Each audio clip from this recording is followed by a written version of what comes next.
Welcome to our channel. Today we how to log into Chase credit card fast access step by step clearly. To log into your Chase credit card account, start by opening your preferred web browser. In the address bar, type in www.chase.com and press enter. Once the Chase homepage loads, look for the login button located at the upper right corner of the screen. Click on the login button. You will be directed to the login page. Here, enter your username in the first field. In the second field, enter your password. Make sure to check for any typing errors before proceeding. If you want the site to remember your username for future logins, click on the checkbox labeled Remember My Username. Once you've entered your credentials, click the login button to access your account. If you've forgotten your username or password, you can click on the corresponding link below the login fields. Follow the prompts to recover your account information. After successfully logging in, you will be directed to your account dashboard. From here, you can manage your credit card, view transactions, and make payments. If you encounter any issues, double-check your internet connection and try again.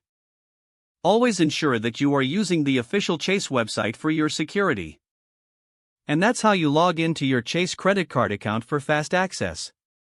If the page does not load, refresh the browser or try again in a private or incognito window. Make sure you are using the correct email address, then retype it carefully to avoid small typos.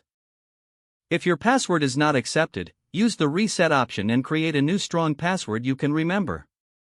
Check your spam folder for verification or security emails, then complete any requested confirmation steps.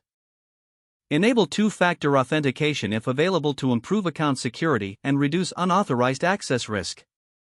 After signing in, review your profile details so your contact information and settings are accurate and current. If you see an error message, note it down and try again after restarting your device and internet connection.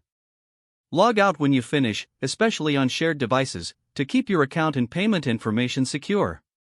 If the page does not load, refresh the browser or try again in a private or incognito window. Make sure you are using the correct email address, then retype it carefully to avoid small typos. If your password is not accepted, use the reset option and create a new strong password you can remember. Check your spam folder for verification or security emails, then complete any requested confirmation steps. Don't forget to like this video and subscribe to our channel for more step-by-step tech guides.